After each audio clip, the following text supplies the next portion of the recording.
Welcome to today's episode of the Normalize Surrogacy podcast by Surrogacy Mentor. I'm your host, Carey Flamer-Powell, experienced gestational surrogate, surrogacy agency founder, and owner of Surrogacy Mentor and Modern Parent Mentor, where our aim is a safe, ethical, and enjoyable surrogacy journey for all. Today, I am joined by our very special guest, educator and author, Rachel Ginocchio. Welcome, Rachel. Thank you, Carey. Thank you for having me.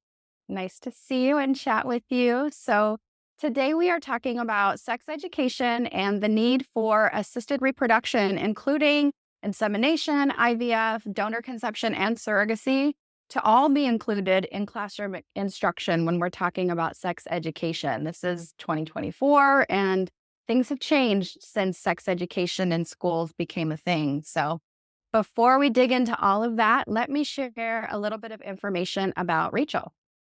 So Rachel holds a master's degree in public health, which is the MPH, with a focus in maternal and child health. She received her degree at the University of Washington as an MCHB Economics Fellow, and her master's thesis is published in a peer-reviewed academic journal. Rachel directed 2 women's reproductive health clinics and served as a health communications specialist for the American Sexual Health Association. As a genetics community planner, she co-developed and widely presented a 5-year strategic plan for genetics in Oregon. She now teaches puberty and human reproduction in private and public schools in Portland. Rachel spent 8 years building her family through assisted reproduction and adoption. She emerged from parenthood writing, teaching, and presenting a modernized version of human reproduction. She is thrilled to be debuting her first book, Roads to Family, All the Ways We Come to Be. So Rachel, I'm again so excited to chat with you today, and I will just right off the bat just take the rabbit out of the hat, as it were, and just make everyone aware that I am one of the people that you originally interviewed for your book, and my gestational surrogacy story is in your book. So I'm super excited to talk about the book and the awesome work that you're doing. So tell me a little bit, let's start off with you telling me a little bit about your personal journey through assisted reproduction, because I would say, seriously, maybe 80% of the people working in assisted reproduction as professionals come to this because of their personal experience. So what is your experience? Yes. Oh, well, thank you for that lovely introduction, Carey. And it has been a pleasure working with you and getting to know you. And it is an honor to have your family story as part of the book as well. My and my husband's journey started back in 2000. So my kids are now 21 and 16. So it was quite a while ago. But I was just finishing graduate school, and my husband and I thought it would be perfect to have our family start our family the summer after I graduated.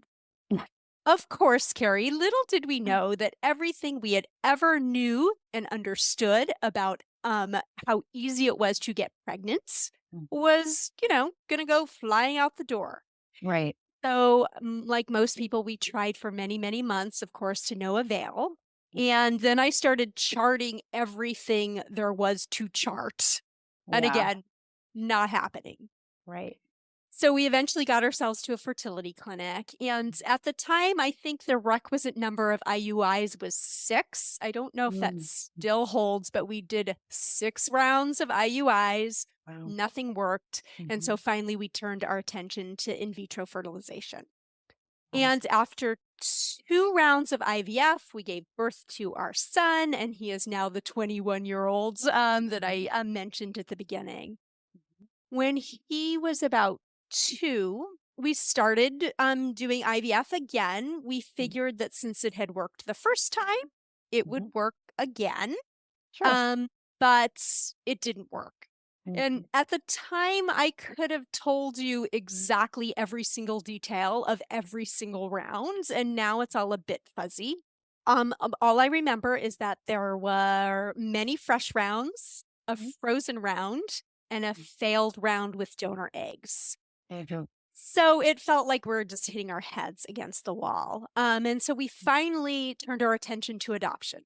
And adoption had had been there with us all along, Mhm. but I was the one that had been hesitant because my dad grew up in foster care and Mhm. my sister's adopted.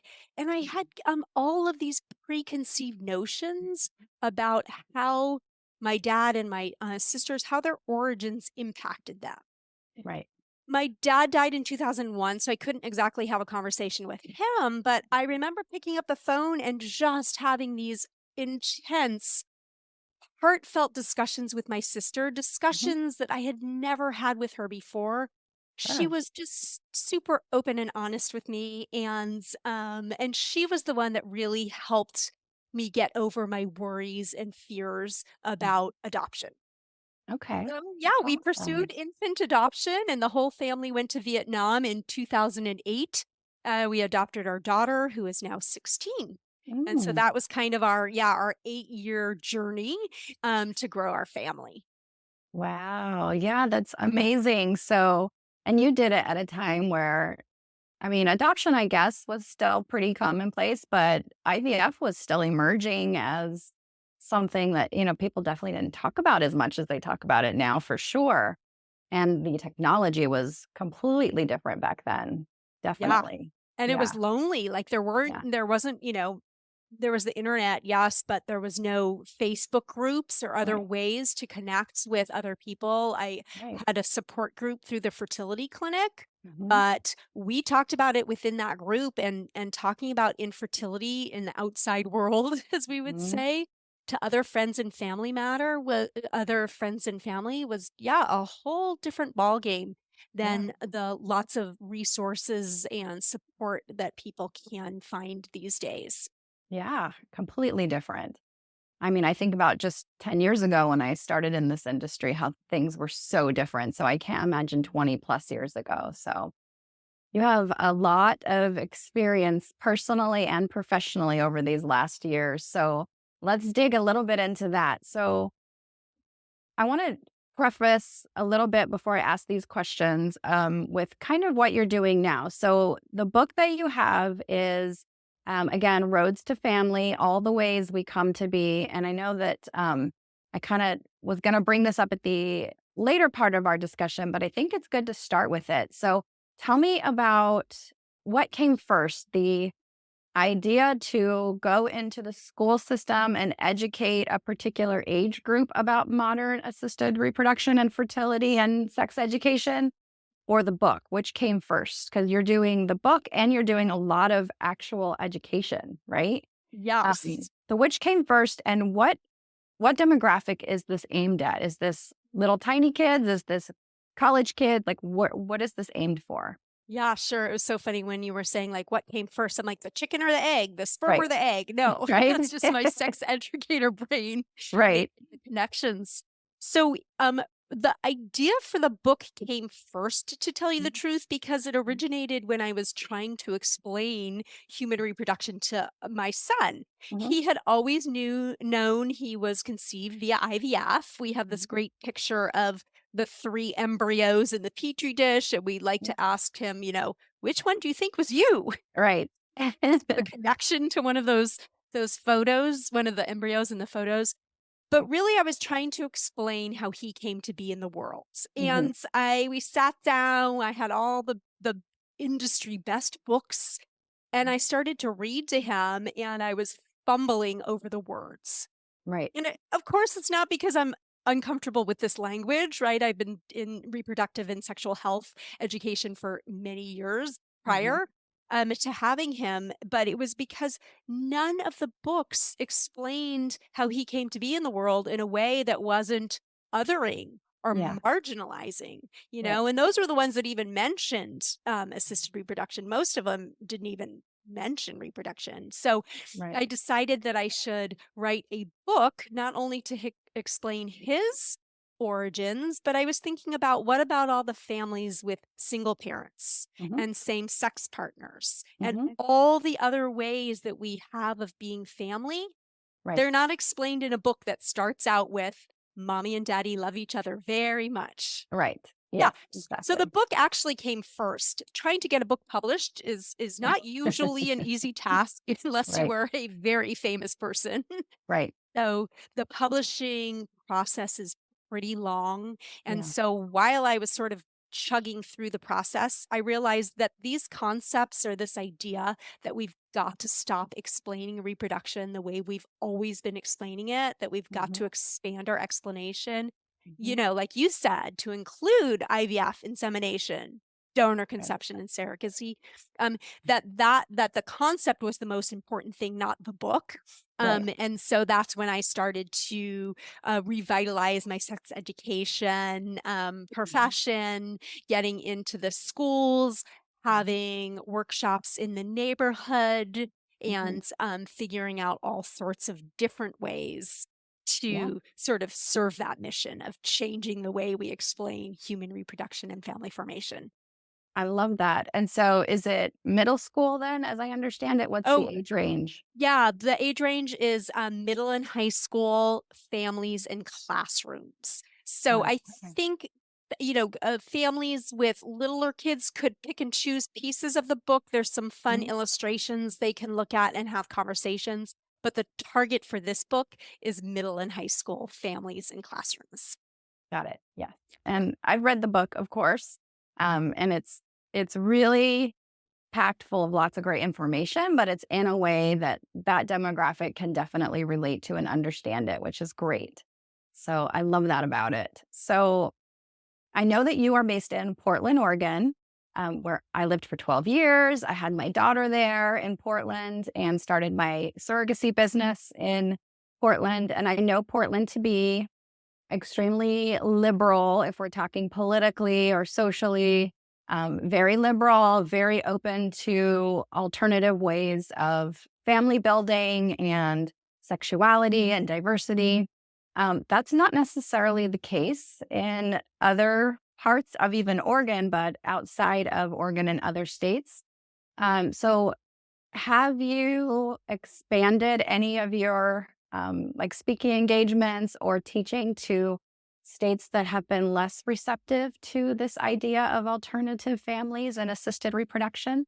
Yeah, I know, you're so right. You nailed Portland on the head. We have this little bubble here, and it sometimes can be extreme in the other direction, but I'm sure that is a conversation for another time. But I haven't, Carrie, and I welcome the opportunity. I don't shy from controversy. I don't shy from conflict. So if there is any listeners out there who, yeah, want help or assistance or want to kind of push the boundaries of what's going on in their states, please, they can reach out to me. Mhm, What I found in Portland, even though we are so super progressive and we mhm, can talk more about what we're doing in terms of sex education, but I have to say when it came to pushing the idea that we needed to expand the explanation of reproduction and family formation, mhm, Portland was really slow on the uptake. mhm, It took me quite a few years to get anyone in the field to really listen. So, one thing was that it always seemed like there was a more pressing issue at hand, like mhm, preventing unintended pregnancy, which has mhm, always been at the forefront of sex education. mhm, So, but when I started talking about IVF, donor conception, and surrogacy, it got poo pooed as a quote, rich white man sport. And I kid you not, Carrie, this is the wow, words used by a fellow sex educator. So, yeah, it dawned on me that in order to move the needle at all, I was going to have to unpack this issue, mhm, and so there were a bunch of issues wrapped up in that. But one of them was I had to explain that Black women are almost twice as likely as their white counterparts to experience infertility.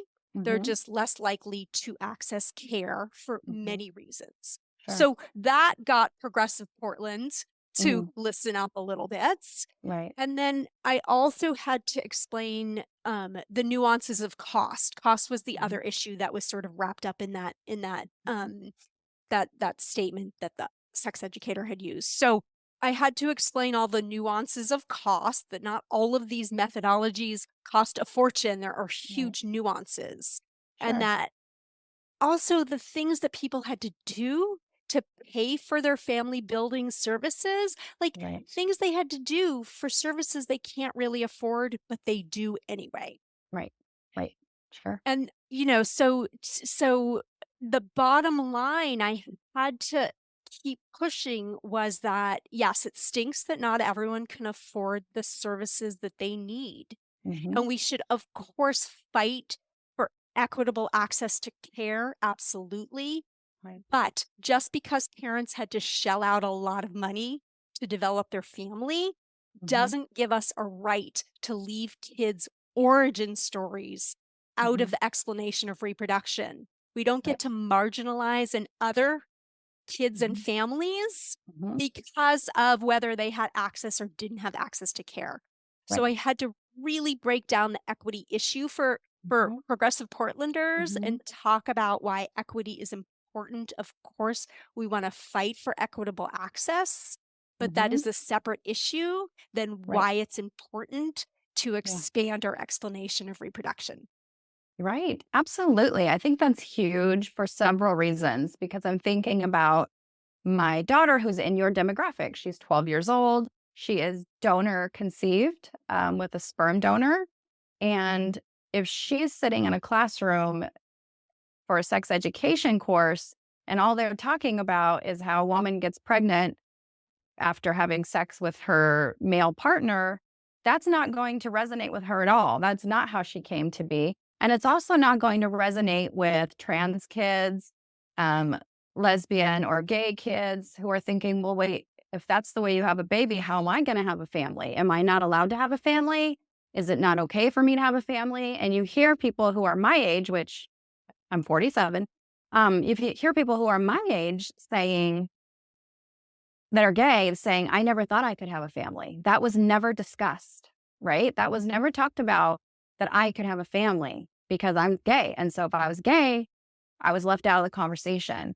So I think in 2024, what you're doing is so important because these kids need to know that building a family looks very different now than it did 10, 20, 30 years ago. And there are options that encompass everyone and their choice of who they are and how they want to build their family.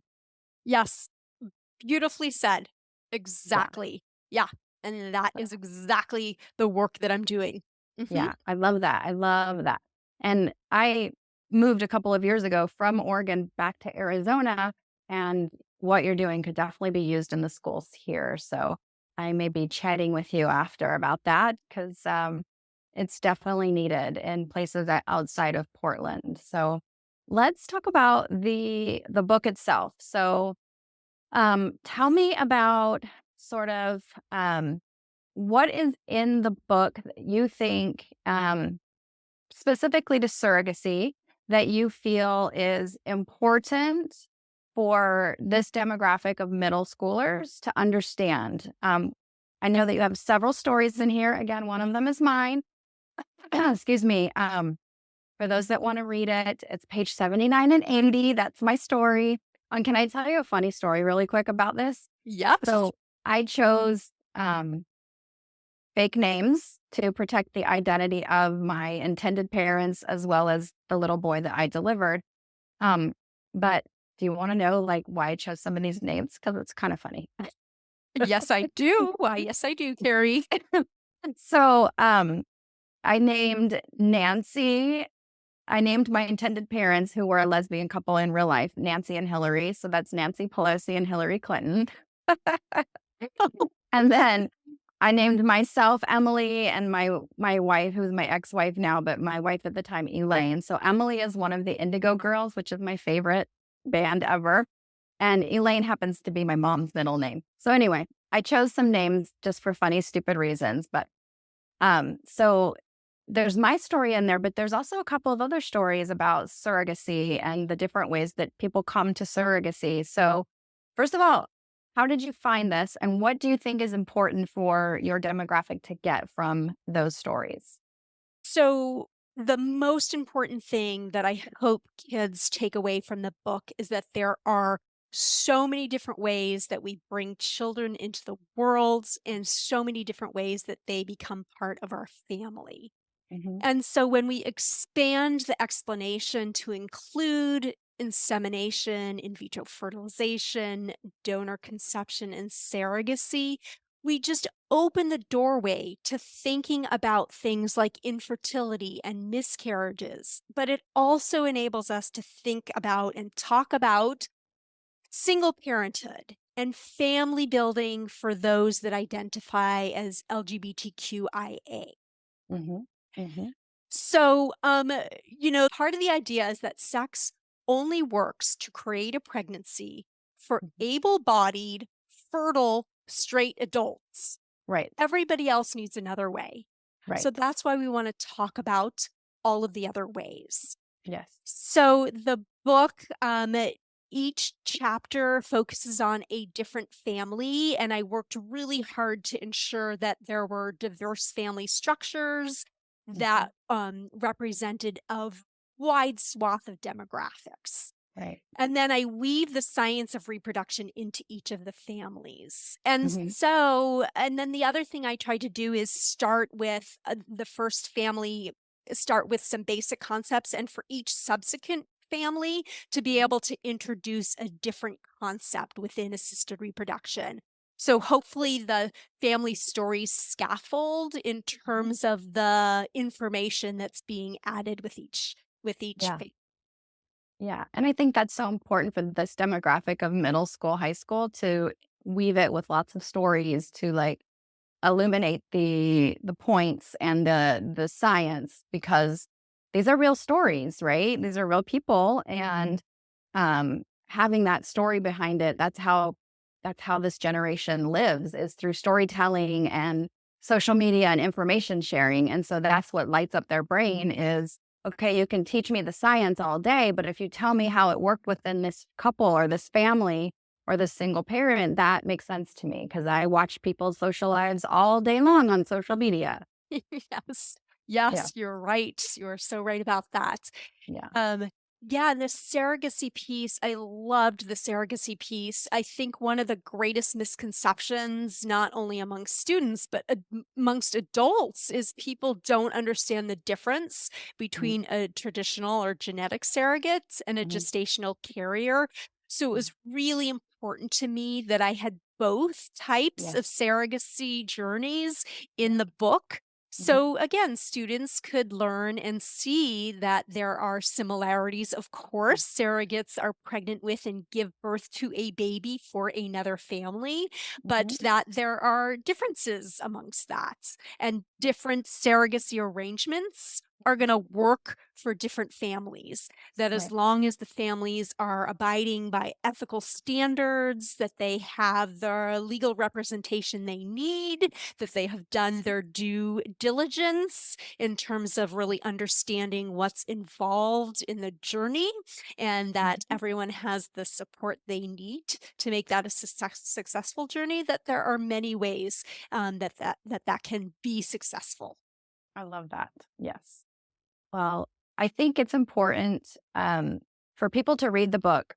First of all, I think it's important for them to share it with their kids that are in this demographic age, to talk about it with their schools if it's not something that's already part of their sex education program.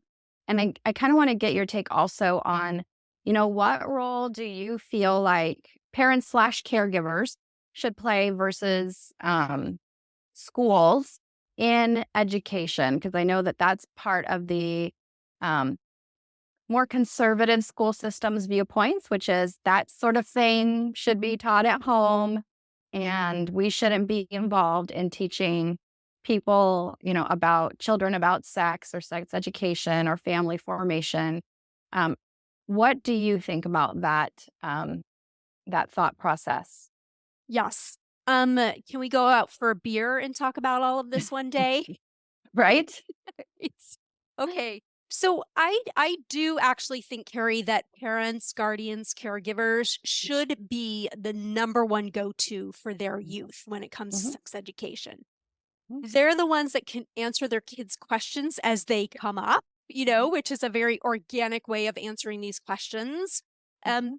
Parents and caregivers can also listen for, look out for those teachable moments, which I Mhm. think are equally as valuable as answering questions, Mhm. especially when kids don't necessarily want to ask a whole lot of questions. Those teachable moments provide opportunities where adults at home can insert some information, insert some values and whatnot. And I think the values piece is huge when it comes to sex education. So, sex education at school um, is really important because it kind of gives us a common baseline of understanding.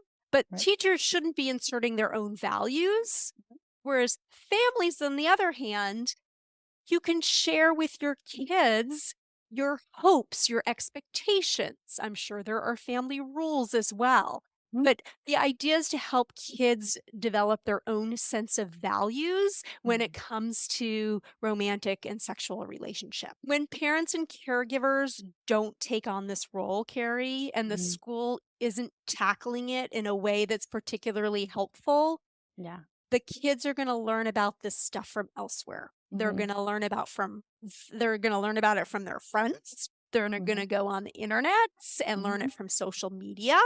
Right. And we also have to acknowledge that kids are absorbing all of this information Mhm. from things like advertisements and Right. video games and music. Right. So that's why I really feel like adults and caregivers, parents need to be their kids' number one go to when it comes to sexual health. Sure. And it's funny because a bunch of research says, kids will protest, they'll say, ew, don't want to talk about it. But really, I think we have seen that kids really do want their parents to talk about it. They don't want their parents to say, do this, don't do this. Like, they don't want the hard and fast rules, but we've seen research that says that teens really do wanna have real conversations with their Mhm. parents and their adult caregivers. Yeah. So I think home and school can play a role, but like you said, sex education is becoming more and more controversial. It's Mhm. becoming harder and harder to agree on content and Mhm. implementation. So I think home is really going to have to step up their game if they Mhm. want their kids to have accurate information. And Yeah. yeah, I do. I agree. Absolutely, I agree.